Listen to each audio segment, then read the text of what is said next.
அப்பனுக்கு புள்ள தப்பாம பிறக்குது அப்படின்னு சொல்லுவாங்க. இங்க ரெண்டு லியோனி சாருக்கும் தப்பாம, இவர் இவ்வளவு காமெடியா பேசுவாருன்னு நான் சிவாவை நான் நினைக்கவே இல்லை. ஏதோ சைலண்டா இருப்பாருன்னு நினைச்சுக்கிட்டு இருந்தேன். அப்புறம் ஸ்ரீகாந்த் பாட்டுக்கு ஜானி ரொம்ப நல்லா டான்ஸ் ஆடினாரு.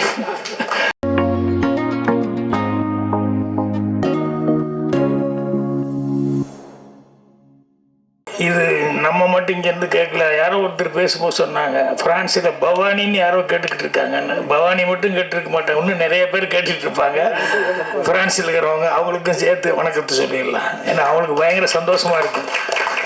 ஆனால் நம்ம பேசுறது, நம்ம கேட்குறதெல்லாம், நம்ம பார்க்குறதெல்லாம் அது வந்து அவ்வளோ தூரம் மெசேஜ் போயிருக்கு அப்படின்னு சொல்லிட்டு. அப்பனுக்கு புள்ள தப்பாம பிறக்குது அப்படின்னு சொல்லுவாங்க. இங்கே ரெண்டு லியோனி சாருக்கும் தப்பாம, இவர் இவ்வளவு காமெடியா பேசுவாருன்னு நான் சிவாவை நான் நினைக்கவே இல்லை. ஏதோ சைலண்டா இருப்பாருன்னு நினைச்சுக்கிட்டு இருந்தேன். ஆனால் அவ்வளவு என்னென்ன எதையுமே வந்து ப்ரிப்பேர் இல்லை, எல்லாம் மனசில் இருக்கிறது அப்படியே யதார்த்தமாக அவர் என்ன பார்த்தாரு என்ன கேட்டாரோ அதை அப்படியே கொட்டிட்டாரு. அவர் லியோனி சார்கிட்ட அவரே சொல்லிட்டார். அதுக்கப்புறம் எங்கள் அப்பா அவ்வளோ பைக் பிடிக்கும் போது அப்புறம் எனக்கு அதெல்லாம் வராமல் இருக்குமா அப்படின்னு சொல்லிட்டு ஆட்டோமேட்டிக்காக அவ்வளோ பிரமாதமாக பேசினார். இன்னொன்று தேனிசை தென்றல் தேவா, அவருக்கு வலதுகரமாக சபீஸ் முரளி இவங்கெல்லாம் இருக்காங்க. அதே நேரத்தில் அவர் இப்போவே தேசிய விருது வாங்கி தேவா அவர்களுக்கு அவ்வளோ பெரிய பேர் வந்து ஒரு மரியாதை வாங்கினா அப்பாவுக்கு நிறைவுங்கிறது என்ன, பையன் வந்து இந்த அளவுக்கு நமக்கு வந்து மரியாதையை வாங்கி கொடுக்குறான் அப்படிங்கிறது தானே நிறைவு. அதனால் அவருக்கு அவங்களுக்கு. அப்புறம் இன்னொருத்தர் ரொம்ப முக்கியமானவர், நான் இப்போ தான் எல்லோரும் சொல்லிட்டு இருப்பாங்கள்ல அடிக்கடி, இப்போ சினிமாவில் ரொம்ப சந்திச்சிருக்கான்னு சொல்லிட்டு சிறு தயாரிப்பாளர் சங்க தலைவர் கூட சொல்லிட்டு இருந்தார். யார், தொல் திருமாவளவன் சார் ஐயா அவர்களை வந்து அடிக்கடி நானே அடிக்கடி ஃபங்க்ஷனில் பார்த்துக்கிட்டே இருக்கிறேன், நிறைய சினிமா ஃபங்க்ஷனில். ஸோ இந்த டைட்டிலுக்கு தகுந்த மாதிரி யார் வந்திருக்காங்களோ இல்லையோ அவர் வந்திருக்கிறது அப்படிங்கிறது வந்து அது ரொம்ப ஒரு கரெக்டான ஒரு இது. அவங்க ரெண்டு பேர் பேசும்போதும், தேசிய விருது வாங்கினவங்க ரெண்டு பேர் பேசும்போது அந்த இதை பற்றி சிறப்பாக அவங்க பேசினாங்க. அது முனுசாமி மனம் விட்டு நிறைய பேசினார். இன்னொருத்தர் வந்து பேசிட்டு போன எழில், அவர் பேசிட்டு போனார்.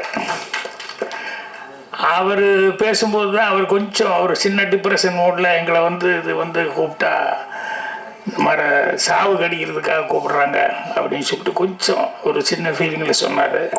அது ஆக்சுவலாக அப்படி அல்ல. ஏன்னா எனக்கு தெரிஞ்சு இந்த பறை இசை அப்படிங்கிறது வந்து நான் சின்ன வயசில் வந்து இந்த மாரியம்மன் கோயிலில் வருஷ வருஷம் திருவிழா கொண்டாடுவாங்க. அதில் வந்து அந்த 7 நாள் நோம்பி சாட்டுறது, 14 நாள் வந்து நோம்பி சாட்டுறதுன்னு அந்த கம்ப நட்டு அதுக்கப்புறம் அந்த நெருப்பு இதெல்லாம் வச்சு இதெல்லாம் பண்ணி ஒரு 7 நாள் 14 நாள்னு சொல்லி இது பண்ணுவாங்க. அப்போ மெயினாக வந்து அந்த கம்பத்தை சுற்றி தினம் வந்து அடிக்கிறது, இந்த பறை அடிச்சுட்டு இவங்க ஆடுறது தான். நான் வந்து சின்ன வயசில் இருக்கும்போது ரொம்ப இன்ட்ரெஸ்டாக அதில் போய் ஆடுவேன். ஆடிட்டு வீட்டில் அடி வாங்குவேன். என்னன்னா இதெல்லாம் நம்ம செய்கிற வேலையாடா அப்படிங்கிற மாதிரி எல்லாம் சொல்லுவாங்க. அப்போ அந்த காலத்தில் அதெல்லாம் வந்து இது நம்மெல்லாம் செய்கிற வேலை இல்லைன்னாங்க. ஆனால் இப்போ எல்லாமே மாறிடுச்சு. ஏன்னா அதில் அது விளையாடும்போது ரொம்ப எனக்கு காமெடியாக ரசித்து அவங்க அதை பறையடிக்கும் போது ஆடிட்டு இருப்போம். அப்போ சில பேர் வந்து அவன் ஆட ஒன்றாம் நடி அப்படிம்பா, உடனே அவர் அடிச்சிருப்பார். 2ஆம் நடி கூட அப்படிம்பா. அப்புறம் நாங்களும் எல்லாம் ஆடிக்கிட்டே இருப்போம். இவன் பாட்டு 3ஆம் நடிம்பா. அவன் மாற்றி மாற்றி அடிப்பான். ஆனால் இவன் போடுற ஸ்டெப்பு ஒரே ஸ்டெப்பாக தான் இருக்கும். ஆனால் சொல்கிறது மட்டும் 1ஆம் நடி போடு, 2ஆம் நடி போடு, 3ஆம் நடி போடு அப்படின்ட்டு இருப்பான். நான் இதை ரசிச்சுக்கிட்டு இருப்பேன். இவன் என்ன தெரியும்னு சொல்லிட்டு இப்படி சொல்லிக்கிட்டு இருக்கான். அவங்க ஆனால் மாற்றி மாற்றி அவங்கள அடிச்சுக்கிட்டு இருக்காங்க. ஆனால் இவன் போடுற ஸ்டெப்பு ஒரே ஸ்டெப்பாக போட்டுக்கிட்டு இருப்பான். அப்படி கோவிலில் வந்து அந்த திருவிழாவில் வருஷ வருஷம் வந்து அந்த 15 நாள் 14 நாள் சாட்டு 7 நாள் சாட்டுன்னு இருக்கு. அது வந்து அவ்வளவு கோலாகலமாக இருக்கும். அதனால் இது சாமிக்காக அடிக்கிறது தான் அந்த பறை, அப்படித்தான் நீங்கள் நினைக்கணும். இதை வந்து சாவுக்காக அடிக்கிற பறையில். அதை ஏன் சாவுன்னு சொல்கிறாங்களே ஒழிய, ஆனால் சாவுங்க போது பொதுவாக என்ன சொல்லுவோம், ஜென்ரலாக சாமிக்கிட்ட போய் சேர்ந்துட்டாரு, சாமிக்கிட்ட போகிறாருன்னு சொல்லுவான். அதனால தான் உங்களுக்கு சாவுன்னு நீ எடுத்துக்கூடாது. சாமிக்கிட்ட போகிறாரு, அதுக்காக அடிக்கிறாங்க, அடித்து அனுப்புகிறாங்க, வழி அனுப்புகிறாங்க. அப்படி தான் நினைச்சு. ஏன்னா எதுவுமே உலகத்தில் சாதாரணம் இல்லை. ஏன்னா சில விஷயங்கள் அதை அடித்ததுனால அது ஒரு குலம்னு சொல்லி அப்படி வச்சுட்டாங்க. இந்த பள்ளத்தில் விவசாயம் பண்ணிருக்கும் போது அது ஒரு குளம்னு சொல்லி இப்படி இறக்கி விட்டாங்க. இதெல்லாம் ஆக்சுவலாக அப்படியெல்லாம் இல்லை. ஆனால் செய்யற தொழிலுக்காக அப்படியே ஒதுக்கி விட்டாங்க.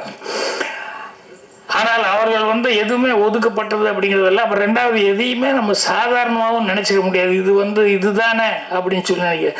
நான் இப்போ மீட்டிங்கில் கூட நிறைய சொல்லிக்கிறேன். சிவாசாரி தாவணி கனவுகள் படத்தில் ஒரு சீன், இவர் வரணும், சாமி கும்பிட வரணும். அந்த பூசாரி மணி அடிச்சுட்டு தட்டு இது பண்ணிட்டு இருப்பான். சிவாசாரி உள்ளே வரணும், வந்தோடனே வாங்க வராதவங்க வந்திருக்கள் அப்படின்னு சொல்லிட்டு அர்ச்சனை பண்ணவா அப்படின்னு சொல்லிட்டு பூசாரி கேட்கணும்.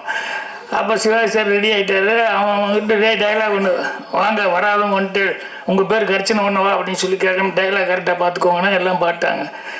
அவர் சிவாசாரி என்ன கேட்டார், பாக்கி யார் பூசாரி நடிக்க அந்த பையன் டைலாக் பார்த்துட்டியா, இல்லை செக் பண்ணிட்டேன், அசிஸ்டண்ட்டுக்கெல்லாம் செக், நீ கரெக்டாக செக் பண்ணிட்டியா, இல்லை செக் பண்ணிட்டேனே அப்படின்னு. அப்புறம் சரின்னு சொல்லிட்டு ஒரு 2-3 தடவை கேட்குறாரு. இல்லை கரெக்டாக நடிச்சிருவேன்னா ஒன்றும் இல்லை அப்படி இப்படின்னு சொல்லிட்டு வாங்க வராதவங்க வந்துட்டீங்க அர்ச்சனை பண்ணவா அவ்வளோதான் அப்படின்னு சொன்னேன். அப்போ அவர் ஷார்ட்டப்போ நான் கூப்பிட்டேன், மணி அடிச்சுட்டு இருக்கிறேன், அவர் உள்ளே வர்றாரு, மணி அடிச்சுருந்தோம் தட்டை வச்சு போட்டு வாங்க வராதவங்க வந்துட்டு சொல்லணும் அப்படின்னு சொன்னேன். சரின்ட்டாங்க. டேக் அப்படின்னா சிவாசாரி வர்றாரு, என்ன அப்படி பார்த்துக்கிட்டே இருக்காரு. என்னடா இவ்வளோ தடவை பார்க்குறாரு, ஒரே ஒரு சின்ன டைலாக் தான் அவன் பேச போகிறான், இதுக்கே இவ்வளோ தடவை பார்க்குறாருன்னு. ரெடி கிளாப்பின்னு அப்படின்னா ஆக்ஷன் ஒன்றே அவன் மணி அடிச்சுட்டு தட்டை காமிச்சிட்டு அதுக்கப்புறம் வச்சுட்டு வாங்கன்னு சொல்லணும். இவன் மணி அடிக்கும் போது இவனுக்கு 2ம் சேர்ந்து வருதோ ஒழிய இது தனியாக அடிச்சுட்டு இது காமியாது வரல. ஒன்றா இது சுற்றும் போது இது வரல, இல்லைன்னா இது அடிக்கும் போது இது.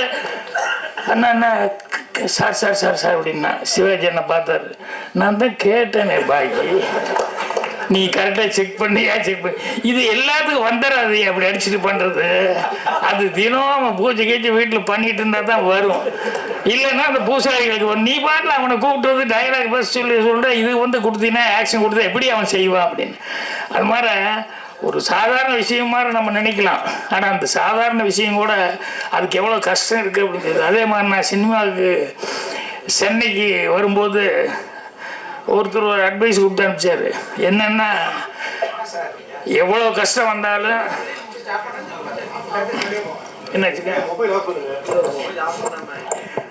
என்ன கஷ்டம் வந்தாலும், எவ்வளோ பசி பட்டினி இது வந்தாலும் என்ன வேணாலும் பண்ணு, ஆனால் தயவுசெய்து இந்த ஹோட்டலில் சர்வர் வேலைக்கு மட்டும் போயிடாத அப்படின்னு. என்னடா இப்படி சொல்கிறாங்களே அப்படின்னு சொன்னால், இல்லை தயவுசெய்து நல்லா மனசில் வச்சுக்கோ, என்ன கஷ்டம் வந்தாலும் ஹோட்டலில் சர்வர் வேலைக்கு மட்டும் போய் சேர்ந்துடாத அப்படின்னு. அப்புறம் எனக்கு புரியல என்ன ஏன் அப்படி சொல்கிறாரு அப்படின்னு சொல்லிட்டு.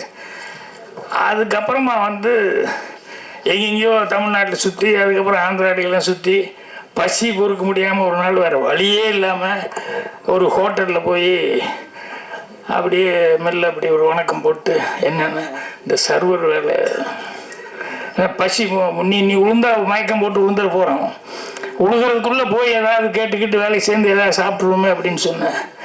உடனே அவர் அப்படி மேலேருந்து கீழே வரைக்கும் பார்த்தாரு. நம்ம அந்த வேலைக்கு தகுந்த மாதிரி நம்ம ஒன்றும் இல்லையா, நம்ம சினிமாவுக்கு அதையும் இதையும் மனசில் வச்சுட்டு பேண்ட் ஷர்ட்லாம் நீட்டாக போட்டுக்கிட்டு இருக்கிறோம். அவர் அப்படியே சர்வர் என்னை பார்த்தாரு, சர்வர் வேலைக்கு வந்துருக்கான்னு, போய் முதல்ல சாப்பிடு அப்புறம் வேலை பார்க்கலாம் அப்படின்னு. அப்புறம் அப்பா அப்படின்ட்டு போய் சாப்பிட்டேன். சாப்பிட்டு வந்த உடனே அதுக்கப்புறம் ஒரு ரூபா 2 ரூபா கையில் கொடுத்தாரு. இது வச்சுக்கிட்டு எந்த ஊருக்கு போகணும், நீ எந்த ஊர்லேருந்து வந்த, எப்படியாவது உனக்கு பணம் அனுப்பி சொல்லி ஏதாவது ஒரு லெட்டரு தந்தி கிந்தி கொடுத்து பணத்தை வாங்கிட்டு ஊருக்கு போய் சேரு அப்படின்னு. இல்லை சார் நான் வேலை பார்க்குறேன்.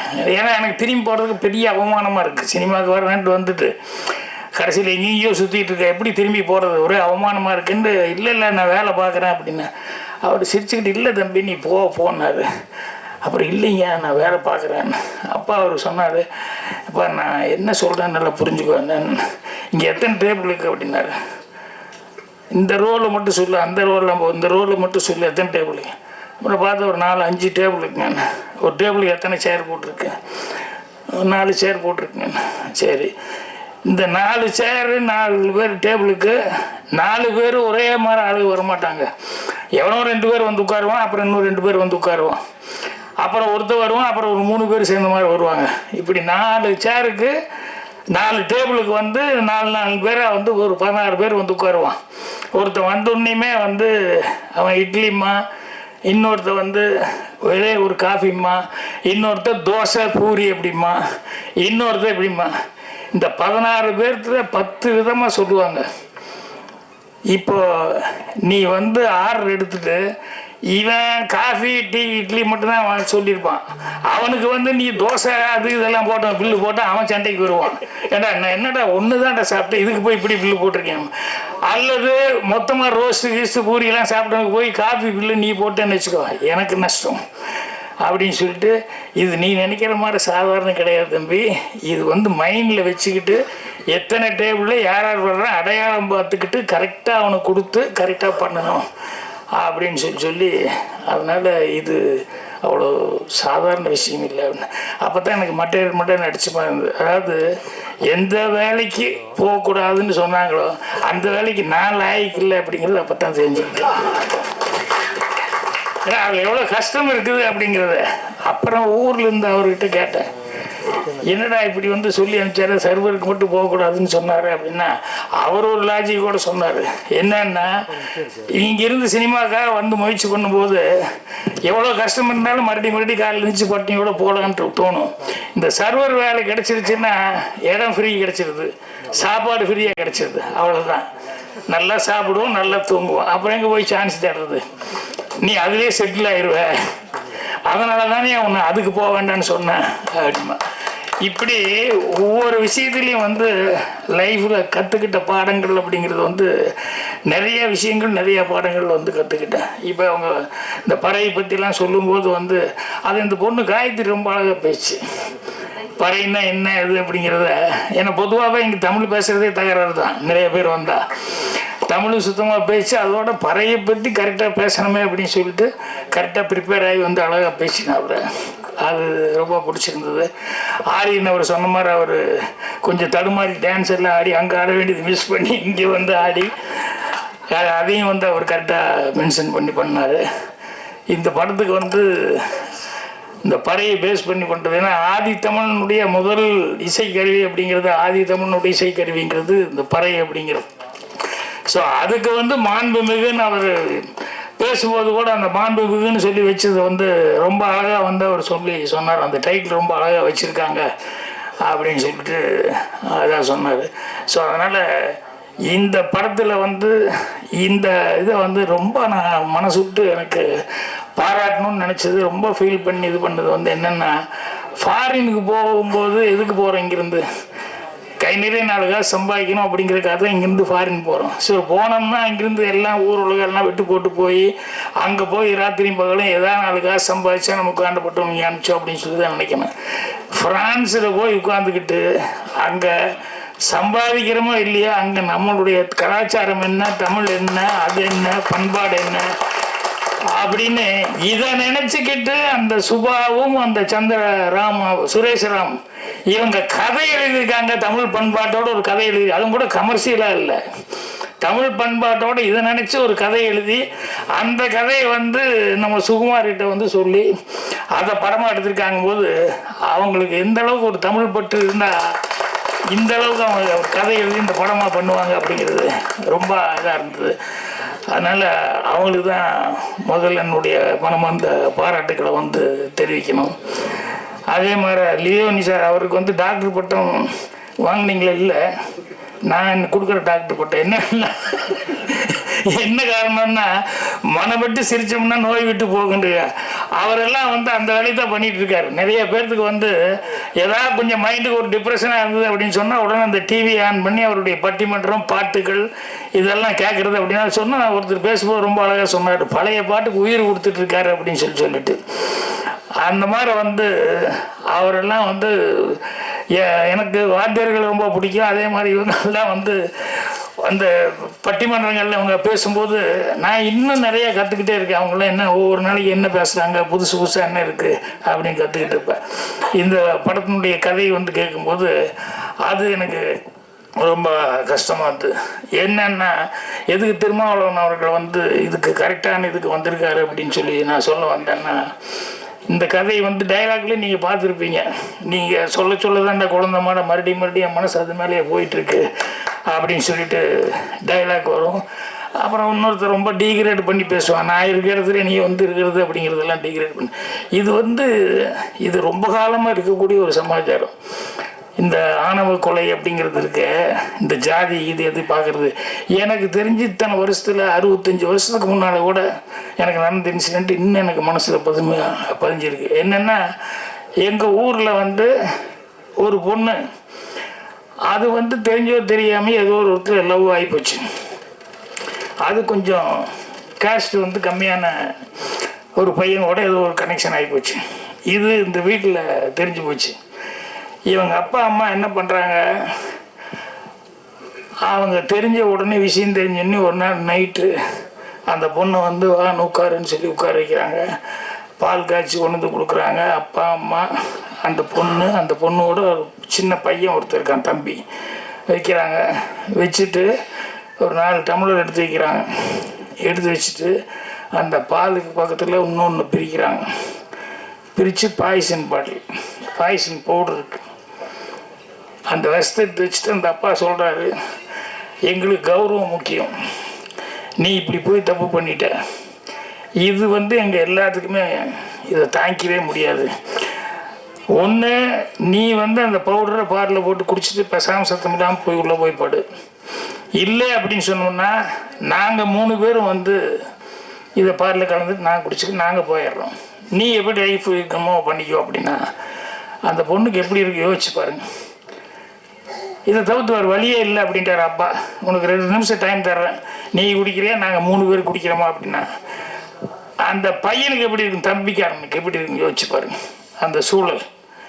அந்த பொண்ணு பார்க்குறா, 3 பேரும் குடிச்சிட்டு அவங்க போகிறத விட இது நம்மளே குடிச்சிட்டு போயிடலாமேன்னு சத்தம் இல்லாமல் அதை எடுத்து பாலில் வந்து போட்டு அதை குடிச்சிட்டு சத்தம் இல்லாமல் தம்பியை மட்டும் பார்த்து முத்தம் கொடுத்துட்டு போய் கதவை சாத்திட்டு உள்ளே போய்ப்பாரு. அடுத்த நாள் வந்து வயிற்று வலி அதில் போயிடுச்சு அப்படின்னா. 65 வருஷம் ஆச்சு. ஆனால் இந்த இன்சிடெண்ட்டை நான் கேட்டதுலேருந்து பார்த்தா எவ்வளோ கொடுமையான ஒரு சூழலாக இருந்திருக்கு அந்த பொண்ணுக்கு. இது அசிஸ்டண்டாக இருக்கிறவங்க வெறும் இன்சிடெண்ட்டாக மட்டும் பார்க்க வேண்டாம். அந்த பையன் கேட்டு இருந்தானே, பார்த்துட்டு இருந்தானே, அதை வந்து ஒரு மர்டர் மிஸ்ட்ரியாக கூட பண்ணலாம். என்னென்னா இந்த ஒரு நிறைய கொலை நடந்துருக்கு. இந்த கதைக்காக சொல்கிறேன் நான், அசிஸ்டண்டாக இருக்குது நிறைய கொலை நடந்துருக்கு. யாரா கொலை பண்ணிட்டு இருக்கான்னு சொன்னோம்னா எவனோ ஒருத்தன் அப்பா அம்மாவாக பார்த்து கொலை பண்ணிட்டு இருக்கான். யார் அப்பா அம்மானா இந்த கருணை கொலை பண்ணாங்க இல்லையா, இது அந்த பையன் பார்த்தான் இல்லையா, நம்ம அக்கா எவ்வளோ ஃபீல் பண்ணி இப்படி போய் செத்து போயிருக்கோம் அப்படின்னு நான் சும்மா டெவலப் பண்ணி பார்த்தேன். அடுத்த நாள் அவங்க அக்காவை நினச்சி அவள் கடைசியாக கொடுத்த முத்தத்தை நினச்சி பார்த்தா அவனால் தாங்கிக்க முடியல. அந்த பவுடர் அப்படியே பார்த்தா எங்கே இருந்தது அப்படின்னு சொல்லிட்டு கரெக்டாக அவங்க அப்பா அம்மா சாப்பிட வந்து உட்காரும்போது அதில் போட்டு சத்தம்லாம் கலக்கி விட்டுட்டான். இது அவன் கேரக்டர் அப்படி ஆகி போச்சு. இல்லை நான் டெவலப் பண்ணிட்டேன், தேவை உண்மையாகவே அப்படி பண்ணிட்டான் அப்படின்ற மாதிரி. இல்லை இப்படின்னா இப்போ இந்த பையன் பெருசாகும் போது என்ன அப்படின்னா அவனுடைய டார்கெட்டே இதுதான். எவனெல்லாம் இல்லை லவ்வுக்கு எதிர்ப்பாக இருக்கானோ, எவனெல்லாம் இந்த கருணை கொலை பண்ணுறதுக்கு ரெடியாக இருக்கானோ, அந்த அப்பா அம்மாவை எவனையுமே விடக்கூடாதுன்னு அவன் தான் லைனாக போட்டு வந்தான். இது கடைசியில் தான் கண்டுபிடிச்சாங்க. அப்போ தான் இந்த ஃப்ளாஷ்பேக் வருது. இல்லை அஷ்டத்துக்கு சொல்கிறேன். கதைங்கிறது ஒரு விஷயத்தை நம்ம சாதாரணமாக பார்க்குற மாதிரி பார்க்குறது சாதாரணம். அதே வந்து அதை கொஞ்சம் இப்படி போனால் இப்படி இருக்கும், அப்படி எல்லாம் போனால் என்னன்னா அதுதான் ஸ்க்ரீன் பிளே அப்படின்னு சொல்லி பண்ணோம்னா நல்லா வருது. ஸோ இந்த கதையை அவங்க வந்து சொல்லும்போது இந்த கருணை கொடை அது இதெல்லாம் வந்து இதில் அடிப்படையாக வந்து வச்சுருக்கா அப்படின்னு சொல்லும்போது எனக்கு அதெல்லாம் மைண்டுக்கு வந்ததுனால தான் வந்து சொல்லிக்கிட்டு இருக்கேன். அவர் வெங்கடேஷ் சொல்லும்போது சொன்னார், பாகிரேஷ் சார் அவரே சொன்னால் நல்லா இருக்கும் அப்படின்னு. அதை விட இதெல்லாம் சொல்கிறது தான் ரொம்ப யூஸ்ஃபுல்லாக இருக்கும். என்னென்னா இந்த மாதிரிலாம் இருக்கக்கூடாதுங்கிறதுக்காக தான் தொல் திருமாவளவன் அவர்கள் போராடிக்கிட்டு உட்காந்துருக்கேன். இது வேண்டாம், மனிதன் நேசிங்க அப்படின்னு சொல்லிட்டு. ஸோ அதனால தான் அவர் இதுக்கு பொருத்தமாக இருப்பான்னு சொல்ல வந்தேன். அதே மாதிரி வெங்கடேஷ் சொல்கிறது வந்து என்னென்னா, சினிமாவில் இன்னும் கூட நடந்துகிட்ருக்கு. அந்த படத்துக்கு வந்து நான் வந்து ஃப்ரீயாக நடித்து கொடுத்தேன். என்னென்னா, ஒரு பெரிய director Madhavan, P Madhavan sir, எத்தனை சிவாஜி சார் படங்கள்லாம் இவ்வளோ படம் நடிச்சிருக்காரு. அவருக்கு வந்து நான் வந்து அவருக்கு கொஞ்சம் அந்த படம் வந்து பிஸ்னஸ் ஆகாத அளவுக்கு ஒரு சூழ்நிலை வந்துருச்சு. பாக்யராஜ் ஒரு 3 நாள் நடித்து கொடுத்தாரு, 5 நாள் நடித்து கொடுத்தாருன்னா நாங்கள் வாங்கிக்கிறோம் அப்படின்னு சொன்னதுனால அவர் வந்து நின்னார். ஐயோ, எவ்வளோ பெரிய டைரக்டர் அவர், எத்தனை சிவாஜி சார் படங்கள், என்னென்ன படங்கள்லாம் பண்ணியிருக்காரு அப்படின்னு சொல்லிட்டு அவருக்கு ஒரு கஷ்டம். இல்லை சார், நான் நடித்து கொடுக்குறேன்னு. எவ்வளோ, நான் ஒன்றும் வேண்டாம், ஒரு 2 சர்ட்டு 2 இது மட்டும் கொடுங்க, ஆளுக்கு என் அசிஸ்டண்ட்டு எனக்கு மட்டும் அது மட்டும் எடுத்து கொடுங்க போதும் அப்படி. இல்லை சார், இதான் பணம் இல்லை, வேண்டாங்க, உங்களுக்கே சிரமத்தில் இருக்கிறீங்க அப்படின்னு சொல்லிட்டு 4 நாள் 5 நாள் நடித்து கொடுத்தேன். அப்புறம் படம் ரிலீஸுக்கு டிஸ்ட்ரிபியூட்டரில் வாங்கிட்டேன். அதில் ஒருத்தன் வந்து கோயம்புத்தூர் ஏரியா நான் வாங்கிக்கிறேன் அப்படின்னு சொல்லிவிட்டு அந்த ப்ரொடியூசர்கிட்ட வந்து மாதவன் சார், அவர் தான் ப்ரொடியூசர், அவர்கிட்ட பாயிரே சார் வீட்டுக்கு வந்துடுங்க காலையில், அவர் கையால் வந்து தொட்டு கொடுத்தா இதாக இருக்கும், செக்கு அவர் கையால் கொடுத்துருங்க. அண்ணா எனக்கு ஒன்றும் புரியல, என்னென்ன ஒரு இது மாதிரி ராசிக்காக உங்கள் வீட்டில் வச்சு உங்ககிட்ட வந்து கையால் வாங்கிக்கிறேன்னு சொன்னேன். சரி, ஏதோ ரொம்ப ராசிக்காக கேட்குறாரு போலுக்குன்னு சொல்லிட்டு அதே மாதிரி அந்த ஏரியா கோயம்புத்தூர் ஏரியான்னு பண்ணி நாங்கள் கவரை நீங்கள் கொடுங்க அப்படின்னு கொடுத்ததை வாங்கி மாதவங்கிட்ட கொடுத்தேன். அவ்வளோதான், ரொம்ப சந்தோஷம்னு போயிட்டான். அப்புறம் படம் ரிலீஸுக்கு அப்புறம் டிசிஆர் எனக்கு வந்துட்டுருக்கு. ஏன்னா டிசிஆர் எனக்கு எதுக்கிட்ட வருது, நமக்கு இதுக்கு சம்மந்தமே இல்லையே, அவன் ரிலீஸ் பண்ண டிசிஆர் எனக்கு எதுக்கு அனுப்பிச்சிருக்கான் அப்படின்னா. அப்புறம் 1 வாரம் 10 நாள் படம் போகல. அதுக்கடுத்து நேரம் இந்த ஏரியா இவ்வளோ விலைக்கு வாங்கினேன் அப்படின்னா அவன் கம்பைனில் போய் என்ன சொல்லிட்டான்னா, இவர் சொல்லி தான் நான் வாங்கினேன். டிஸ்ட்ரிபியூட்டர் ஆஃபீஸில் பஞ்சாயத்து என்னை கூப்பிட்டு, என்ன சார் நீங்கள் தான் சொல்லி வாங்கி கொடுத்தேன், நீங்கள் தான் பணத்தை கொடுத்துடணும், அந்த 5 லட்ச ரூபா ஏரியா கொடுத்தேன். ஐயோ, நான் சொல்லி வாங்கலையா அப்படின்னு. நீங்கள் கிழக்கு பார்த்து நின்னீங்களா, நீங்கள் உங்கள் கையால் வாங்கினீங்களா, வாங்கினேன், கொடுத்தீங்களா, கொடுத்தேன், கிழக்கு பார்த்து நின்று உங்கள் கையால் வாங்கி கொடுத்துருக்கீங்க, 5 லட்ச ரூபா கொடுத்துருங்க அண்ணா. இப்போ இந்த டிஸ்ட்ரிபியூட்டருக்கு அப்போ தான் பயங்கர ஸ்ட்ராங்கு, விட்டு அடுத்த படம் எல்லாத்தையும் ரெட் கார்டு போட்டு நிறுத்திடுவானுங்க. வேறு வழியே இல்லை, பணத்தை கட்டிட்டு அவர் வந்து மாதவன் சார் அழுகிறாரு, எனக்கு என்னென்னு, எனக்கு ஃப்ரீயாக நீங்கள் நடித்து கொடுத்தீங்க, உங்களை போய் இப்படி 5 லட்ச ரூபா கட்ட வச்சுக்கானேன்னு சொல்லிட்டு ரொம்ப. ஆனால் அவர் ஒரு ஜென்டில்மேன் என்ன அப்படின்னு சொல்லி சொன்னோம்னா, அதுக்கப்புறமா அவருக்கு மனசே கேட்கல. கொஞ்ச நாள் கழித்து படமெல்லாம் ரிலீஸ் ஆகியதுக்கப்புறம் ஒரு சின்ன இடம் ஒன்று இருந்தது, ஒரு சென்ட், அது ஒரு கம்மியாக, அதை வந்து அந்த அளவு பணம் ஆகாது. ஆனால் எனக்கு ஹெல்ப் பண்ண வந்து நீங்கள் இப்படி போய் கஷ்டப்பட்டீங்க, அதனால் தயவுசெய்து இந்த பத்திரத்தை வச்சுக்கோங்க, இந்த இடத்த வந்து நான் இல்லைன்னா எனக்கு மனசுக்கு ரொம்ப கஷ்டமாக இருக்கும், அடுத்தது இன்னொருத்தருக்கு ஹெல்ப் பண்ணணும்னு கூட உங்களுக்கு தோணாது. அவ்வளோ கஷ்டத்துலேருந்து அந்த பி மாதம் வந்து என்னை கம்பல் பண்ணி அதை கொடுத்துட்டு போனார். அதை அவர் வந்து சொல்லிக்கிட்டு இருக்காரு. மற்றபடி இந்த படத்தில் வந்து எல்லாருமே கஷ்டப்பட்டு வேலை பார்த்துருக்காங்க.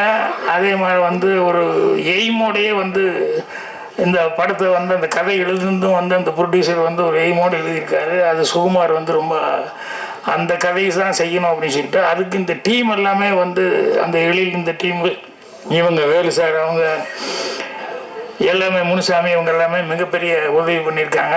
ஸோ அதனால் படம் வந்து ரொம்ப நல்லா வரும். இந்த படம் தான் ஓடணும், இது ஓடினா எல்லாத்துக்குமே ஒரு மரியாதை அப்படின்னு சொல்லி சொல்கிறேன். அப்புறம் ஸ்ரீகாந்த் பாட்டுக்கு ஜானி ரொம்ப நல்லா டான்ஸ் ஆடினார், அதுக்கு என்னுடைய பாராட்டுகள் தெரிவிச்சுக்கிறேன். நன்றி, வணக்கம்.